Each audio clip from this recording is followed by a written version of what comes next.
Bienvenidos a Comentarios Contables, espacio del Colegio de Contadores Públicos de México. Soy el contador público Gabriel Sánchez Curiel, presidente de la Comisión para el Desarrollo de la Auditoría Interna del Colegio de Contadores Públicos de México.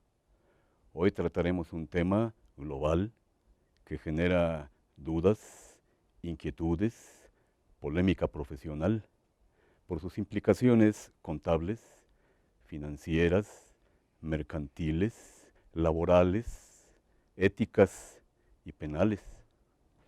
Para ello contamos con la presencia de la contadora pública certificada María del Rocío Hernández Romero, que es perita en criminalística y miembro de la Comisión de Auditoría Interna del Colegio de Contadores Públicos de México.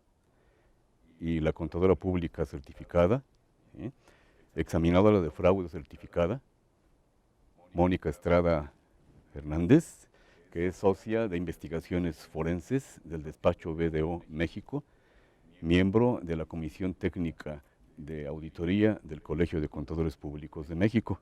Bienvenidas a las dos, agradecemos su presencia. ¿Qué es la auditoría forense y en qué campos se lleva a cabo? El terreno es suyo, colegas. ¿Qué es la auditoría forense?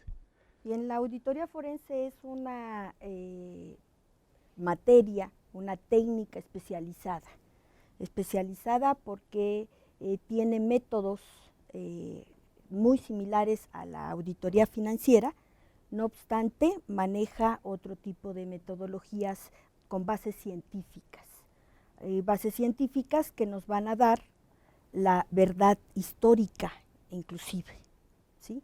En ese sentido, esta auditoría forense va a ser utilizada, ¿sí? O va a ser la base para un proceso penal, inclusive fiscal, ¿sí? En la parte fiscal como una base de árbitro y mediación, donde la auditoría o la autoridad fiscal se va a basar en el informe del auditor forense. Sí, agregando auditoría forense, a mí me encanta explicarlo como las dos vertientes, porque hay que entender el contexto de auditoría forense. Auditoría como tal es un examen de procedimientos, se hace un proceso de una o dos personas externas al que realiza el proceso. Y forense viene de la palabra latín foro, que es la exposición de hechos, ya sea en un foro de manera un caso legal. Entonces, englobando todo esto, la auditoría forense se dedica a la investigación o a la revisión y análisis de los procesos que se han quebrantado y de tal manera que se ha perpetrado algún indicio de fraude o acto de corrupción. Por eso me gusta describirlo para que se entienda que es a diferencia de otras disciplinas que lo vamos a estar platicando. Pero sí, esta parte de auditoría forense es algo enfocado en algo que ya sucedió también. ¿Tendría entonces la auditoría forense un enfoque preventivo? ¿Podríamos decir esto, Rocío? Sí, definitivamente tiene un enfoque preventivo porque además ayuda a eliminar los costos que pueda tener los entes o las organizaciones, ya sea públicas o privadas. Le va a permitir a que tenga controles sobre riesgos, ¿sí? Y que estos no lleguen a un proceso jurídico, ¿sí? En donde en dado momento puede causar una erogación mayor, ¿verdad? Y desgaste tanto de la empresa como pues inclusive del perpetrador de alguna manera, ¿no? Del que lleva a cabo la acción incorrecta, ilícita, ¿no? O del presunto. Y este término de los campos en que se lleva a cabo la auditoría forense, ¿a qué nos lleva? ¿Cuáles son estos tres grandes campos, tal vez? Estas áreas en las que esta especialidad se ejerce. Sí. Sí, Mónica, adelante, es tuyo, sí. Gracias. La auditoría forense como tal viene a apoyar a varias áreas, varios campos, principalmente en el área legal, por ejemplo, que hacemos una investigación y luego podemos pasar a lo que es un dictamen pericial. Entonces, en ese campo es donde nosotros nos apoyamos en la revisión de auditoría forense. Y puede ser también en la parte fiscal, cuando hay un detrimento, lo que hacen las compañías es, necesitan tener un informe de qué pasó, qué sucedió y de qué manera la empresa tiene ese hueco para poderlo presentar ante Hacienda, por ejemplo.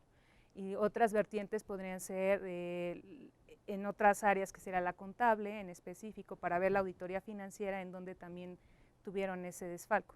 Depende de las compañías y depende de lo que estemos revisando y de lo que necesiten ellos, porque al final del día puede ser tan amplio o tan estrecho como se requiera, recordando de que la auditoría forense como tal va por etapas. Es todo un proceso donde hacemos una planeación, hacemos una revisión en campo me refiero a análisis de documentos, entrevistas, todo lo que nos lleve a después analizar todo el caso y cerramos con un informe. Ese informe nos puede ayudar en varias vertientes y en varios campos para dar a conocer qué sucedió, quién lo perpetró, cómo se perpetró, ya sea un fraude o ya sea un acto de corrupción. Entonces, habría que diferenciar claramente lo que es la auditoría forense de la investigación forense. Retomando lo que menciona Mónica, efectivamente hay esas vertientes en cuanto a la investigación, cuando se da la auscultación, ¿verdad?, del hecho, y también en un litigio, ¿verdad? En un litigio nos va a llevar a participar en la trilogía, ¿verdad?, que nos marca la Constitución. Es decir, va a coadyuvar en el trabajo del Ministerio Público en un proceso penal. Inclusive, en el caso ya de investigación, para no llegar a un proceso penal, en materia fiscal, se inserta en lo que en México ya tenemos como acuerdos conclusivos.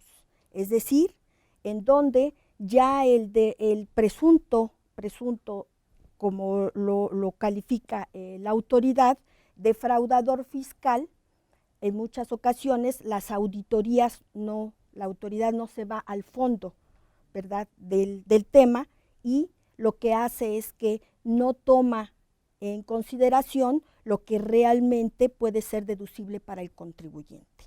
Entonces ahí ayuda al contribuyente a que pues no sea un sujeto de un proceso penal.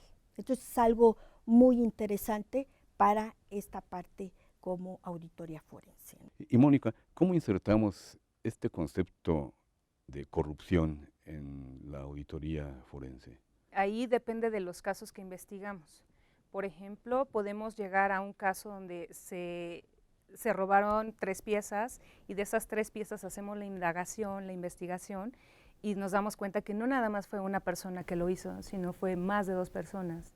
Y recordemos que más de 2 personas ya es un acto de corrupción o el cohecho, que es lo que marca la ley. En esa parte puede ser las vertientes dependiendo de cuál sea el enfoque. La corrupción como tal, pues hay muchas vertientes, que eso sería muy conveniente hablarlo, yo creo que sería para otra cápsula, porque ese es un tema muy amplio y ahorita con el nuevo sistema que han estado implementando, porque ya es otro enfoque al que le vamos a dar. Retomando lo que decías de las diferencias entre las auditorías y auditoría forense, siempre les digo que es el enfoque que le das. Es decir, una auditoría financiera está enfocada a determinar que los estados financieros cumplan con las normas, ¿no? Uno de cumplimiento, que cumplan con las normas nacionales e internacionales. Y auditoría forense en sí es una revisión donde vamos a revisar los hallazgos contundentes que pudiéramos llegarnos a un caso. Revisamos y analizamos ese caso y damos una conclusión. Entonces, les digo, es siempre el enfoque. Puede ser, nosotros ya somos más detectivo, más de donde vamos a investigar, algunos pueden ser correctivos, otros preventivos. Sin embargo, es siempre que vamos a hacer un estudio o una investigación o hacer una auditoría forense, debemos de estar muy claros en el enfoque para determinar cuál va a ser la estrategia, porque recordemos que auditoría forense se basa mucho en la estrategia de cómo lo vamos a hacer, cómo se va a investigar, cuál es el caso, y eso es lo interesante, de no perdernos de ese enfoque al que estamos llegando a la revisión de los casos. No dar pasos en falso desde el primero de ellos, desde el principio. Desde la planeación. Esto es, sí. Pues sí, retomando lo que menciona Mónica en el sentido de esa metodología, pues la criminalística es una técnica muy importante. ¿Por qué? Porque va a obtener la evidencia, el indicio, ¿sí? Lo va a preservar, ¿sí? Que esa es la llamada cadena de custodia, ¿sí? Y además va a determinar lugar, modo, tiempo, ¿sí? En que fue efectuado el acto ilícito o delictivo. Muy interesante. Y miren, Mónica, tú eres examinadora de fraude certificada. Esto quiere decir que, derivado de tu trabajo, lo que tú entregas es un informe, un dictamen comparable a la certificación que emite un notario público, que deriva de tu trabajo como examinadora de fraude certificada. ¿Certificas hasta dónde llega el producto que tú ofreces a quien te ha llamado? En este caso vamos a dar como otra vez las vertientes. En una auditoría forense lo que deriva es un informe. Es ahí donde yo aplico como examinadora de fraude certificada, yo lo que voy a hacer es a aplicar todos mis conocimientos, mi experiencia y de qué manera vamos a llevar el caso. Eso es lo que me certifica, que yo tengo los conocimientos suficientes y la experiencia para aplicarlo y poder llegar a un informe, que ese es mi entregable. A diferencia de una investigación, podemos hacer un informe que va dirigido a revisar y determinar cuál fue el daño patrimonial, que eso después se convierte en peritaje contable. Que ese tema es sumamente importante porque tiene todas unas vertientes de quién sí puede ser, cómo puede ser el perito, ¿sí? Y al final del día, ese dictamen, porque recordemos es un dictamen, donde yo doy una conclusión, donde hablo en primera persona y más características que no me voy a meter ahorita porque sería para también otra cápsula, pero sí, lo que hacemos es, yo tengo ese informe donde yo digo y yo analicé y pongo mi metodología, y en el dictamen pericial es donde yo ya concluyo cuál fue el daño patrimonial que tuvo la compañía, de acuerdo a mi revisión, de acuerdo a mis documentos que yo analicé. Esos serían los dos entregables principales, que pueden ser un informe, puede ser un dictamen, o a lo mejor nada más puede ser como lo que necesitan es un resumen ejecutivo. Porque principalmente trabajo mucho con nacionales e internacionales. Entonces, el internacional, la empresa internacional me contrata a mí aquí en México, establecida en México, para hacer una revisión a la compañía mexicana, que es ahí donde yo ya veo, o lo que me pidan, que sea un informe o sea un peritaje, y a su vez también les mando o les envío un resumen ejecutivo. Excelente. Y por lo que a ti concierne, Rocío, tú eres perita en criminalística. ¿Qué es a lo que tú llegas en materia de entregables? Tradicionalmente, ¿cuál es el producto de tu peritaje? ¿Y por qué en criminalística? A ver, compártenos eso, porque suena profundo. Sí, muy profundo y muy interesante. En el nuevo proceso acusatorio, ¿sí? Tiene una participación muy importante el perito en criminalística. Desde la primera etapa, ¿sí?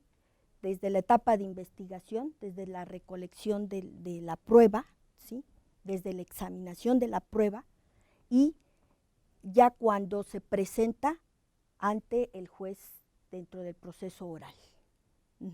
Entonces, anteriormente en el proceso inquisitorio, que era el anterior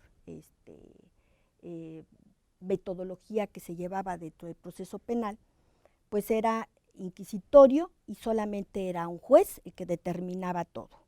En este nuevo hay una participación más activa, ¿sí? Más activa de la técnica de investigación. Y en este caso el perito en criminalística es el técnico experto, ¿verdad?, que va a materializar la prueba para que el juez pueda tomar una decisión. No va a incidir en ningún momento, simple y sencillamente presentará los hechos tal y cual los encontró y con un informe ético y con un desarrollo profesional. Nosotros, cuando hacemos investigaciones, también nos hacemos llegar de expertos. Un experto en documentoscopía, grafología, porque eso nos va a ayudar, o de cómputo forense, por ejemplo, ese es un muy buen ejemplo. Nosotros yo puedo hacer la estrategia, la auditoría, armar todo el caso. Sin embargo, estos expertos me vienen a ayudar con su informe, con su revisión y análisis, por ejemplo, de cómputo forense, ¿no? O también a lo mejor de grafología, que necesito ver si un documento fue falsificado. Bueno. Entonces, es por eso que nosotros somos multidisciplinarios, realmente bueno, a mí me encanta y me apasiona mi tema porque eso me lleva a convivir con ingenieros, convivir con criminología, con otro tipo de expertos en otras materias, que eso nos ayude y enriquece la estrategia, porque recordemos que un buen caso debe estar sumamente sustentado, con pruebas y con expertos que nos estén ayudando a armar y concluir perfectamente la auditoría forense. Y este trabajo de equipo entre profesionales, y debemos dar énfasis a ello porque nos da gusto, ubica al contador público, a la contadora pública en un lugar destacado. Seguimos siendo parte significativa en todo el proceso de la auditoría forense. Estamos llegando al final de esta cápsula y creo que los tres nos sentimos motivados para continuar. La auditoría forense, según hemos visto, implica la investigación forense, el peritaje contable y trae de la mano también los asuntos de la corrupción, que es conocido por todos, ¿sí? Agradecemos su participación muy valiosa, ¿sí? Y a quienes nos ven y nos escuchan, les invitamos a las próximas cápsulas de comentarios contables del Colegio de Contadores Públicos de México. Consulten nuestra página en www.ccpm.org.mx. Hasta pronto, ha sido un placer.